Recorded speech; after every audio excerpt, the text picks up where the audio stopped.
Hello there my friends, Susan here with Pumpkin Hill Stampers. So I have my second fun fold for the month of June to share with you today. This one I dubbed the long waterfall front card. So as you can see, it's kind of a long layout and it's got these multiple panels that kind of fold over each other when it's all done. And of course you could make it this way if you wanted it to make kind of like a double Z. Right? You could have named it that instead. It could go that way instead, or it can go this way. So I'm going to take you through the steps of creating this project. If you are part of my template class, right, you've received your template in the mail and a practice kit that's all pre-cut, so you're just going to put that one together after you watch my video. But I'm going to take you through the steps of creating all the parts and how to follow the template to get those parts so that you can make your own out of your own stash of DSP. Right? Or you can stamp your panels, whatever you want to do. But this is how I created this template so that you can do it too. And if you want to participate in my class and get these pre-made in the mail with a practice kit, just follow the link below in the description and it'll get you to all the information and then how to contact me to get signed up. Okay, so today I am again playing with Fresh as a Daisy DSP. This is a really fun, bold panel, so I decided to use this. I've decided to pair it with the Cajun Craze. I think you could also probably pair it with the new copper clay color, but I wanted a little bit brighter for my cardstock paper. And then I think I've done some preemptive die cutting with the coordinating dies, and I'm going to do some heat embossing too. So this one might get a little long, so stay with me all the way to the end. Okay, but first let's cut our papers. So you can either follow on your printed out tutorial or you can just go with your template. I'm going to start by cutting my cardstock base. So again, I'm using Cajun Craze as my base. Now you can see it's a long card, right? So you can probably guess it's going to be 11 by 4 1/4. So I'm going to go ahead and cut this at 4 1/4. Right there. There's my half sheet, and then it tells me to score it. This has got a few different score lines, so let me open up my arm here. So my scores are at 2.5. And make sure you're using your scoring blade, not your cutting blade. So 2.5. And then I'm going to slide it down to 3 3/4. And then I'm sliding it down to 6 3/4. And I'm going one more time at 8 1/4. 8 1/4. Okay, so that is the base for my card here. Okay, so this one goes up, and you just kind of go back and forth with your score, and I will crease those with my bone folders when we go a little farther, but you can see how that made the bottom of the card. Okay, so there's that one. Then I have all these panels that are mounted on the front. Okay, so I can either look on my template here, or I can look on my directions, whichever you want to go with.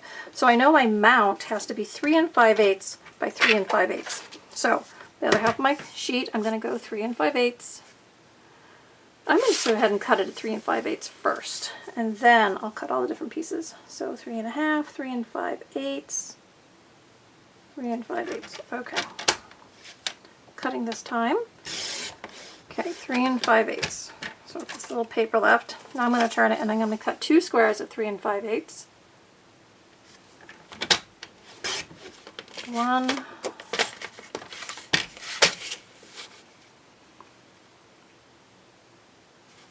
3.5, 3 5/8. And yeah, I talked to myself. Now, this one I show as DSP, but I'm going to cut this one out of the cardstock. So this one is 3 5/8. This one is 2 1/4. So I'm going to cut this at 2 1/4 for that bottom one. Now, when you're making your card and you're using your own papers, you can decide which ones are cardstock, which ones are DSP.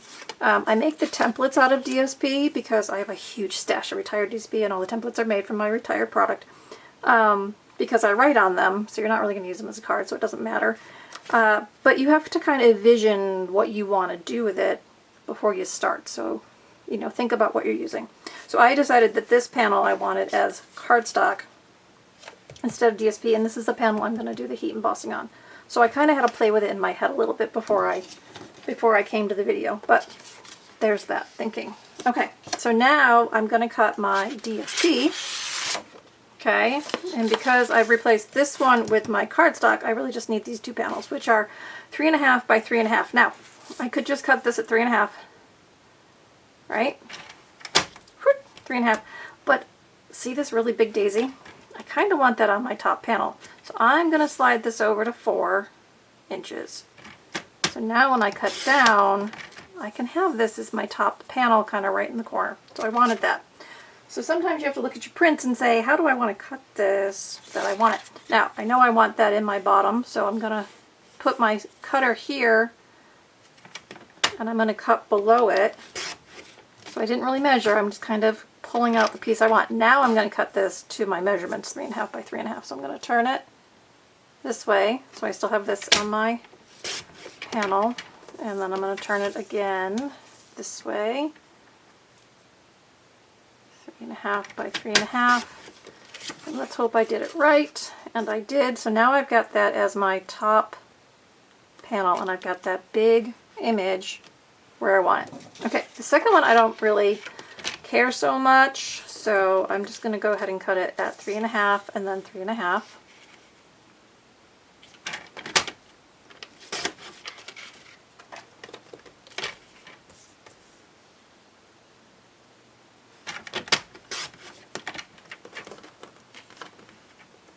Okay, 3.5, 3.5, so that one's going to go there. Right, when I do my card, and then I've got this one for the bottom.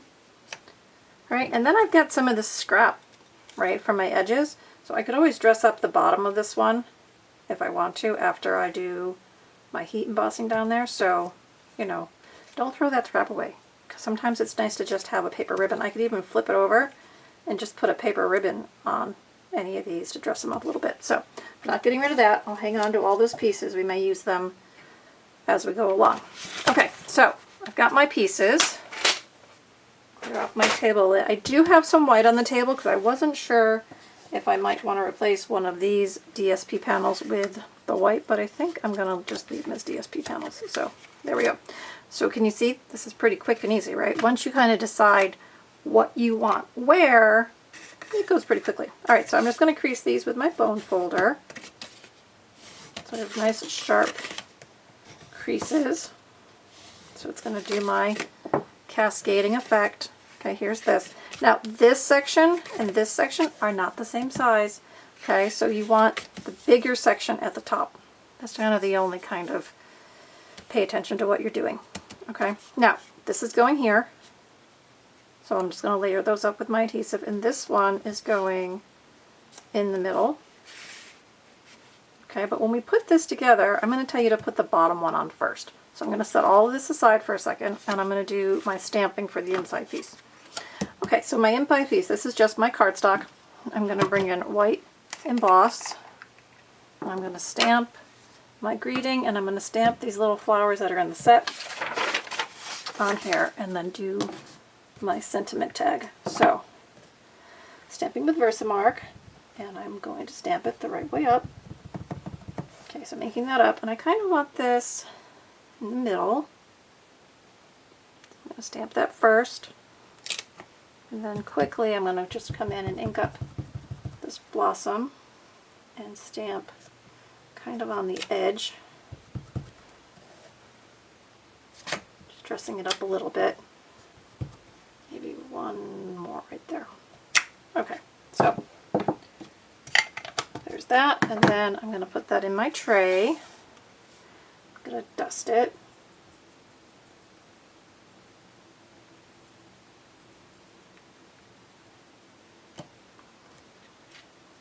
Give it a little shake.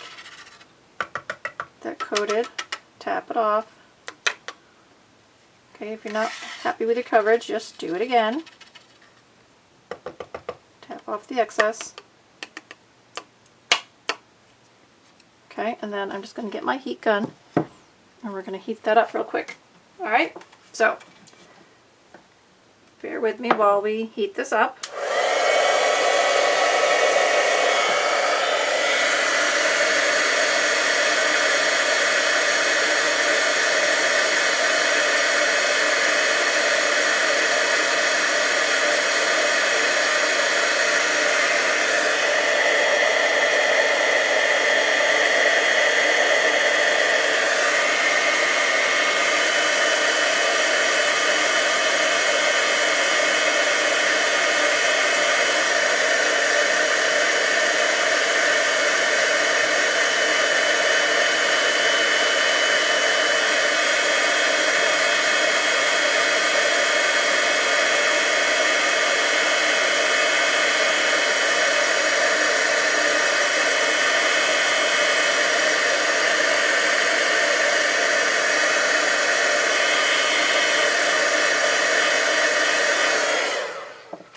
how that white emboss pops on that dark Cajun Craze color.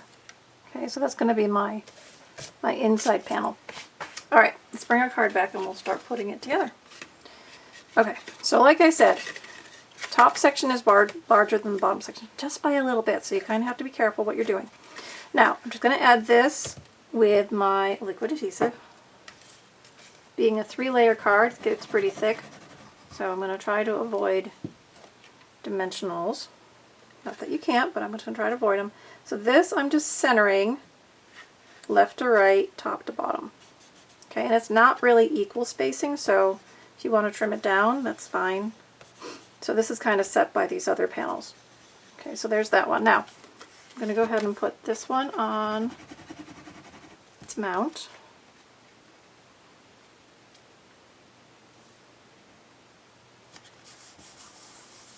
And then this is how I do it. So I fold this piece down, okay? This piece is going to go here, and we want to hide that bottom piece, okay? So this mount and this mount are the same size. So now I'm just going to take my adhesive, and many times with these fun folds, I'm just going to add it to the card base and then put my panel on top. So I'm lining this up with the bottom. Okay, I line that up with the bottom edge, and then I'm just going to press it to that middle section. Okay, now we're going to repeat the same process. So I'm going to put this front panel on its mount.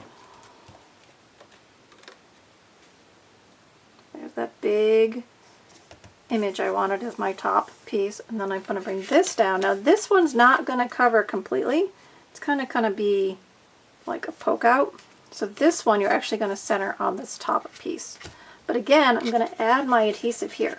Okay, just keep it to the middle and down. So this one is going, you still want to line up your left and right, but you kind of just want to frame it on that 3 sides with your base. Okay, so I lined up my left and right, or my top and bottom, whichever way you're laying it, but I framed it on that card base. Okay, so here's my card, right? So now I have some dies that I've already pre-cut with the coordinating dies for this set. Now, these are kind of the little inside decorative dies, and I decided what I want to do, which is part of why I wanted this big image here, is I want to add these over the top. So kind of do some added dry embossing, right, to the image on the cardstock. So I'm just going to add those as kind of a 3-dimensional effect. So we'll see how this goes. Alright, so I'm just going to add a little bit of adhesive. Now you really just want a little bit here, because if it squishes out, it stays tacky. So you don't want that. If you want to use your fine tip glue instead, you could do that. You could also preemptively put these out on adhesive sheets before you die cut them. So whatever works for you. Alright, so there's one. It doesn't really matter how I put it down, it's just kind of for fun texture. But I do need to press it and hold it for a minute, just so that I know it's getting secured there. Alright, let's do this little one. This is kind of like a half daisy. And the fun thing with these dies, guys, is there's a little bit of a dry embossing going on at the same time. So it's not just the flat, it's got these little dry embossed details in there.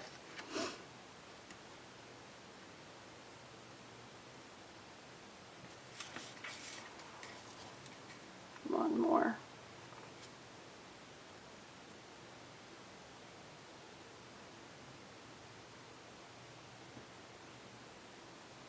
This one's really skinny, so go easy on those adhesive drops.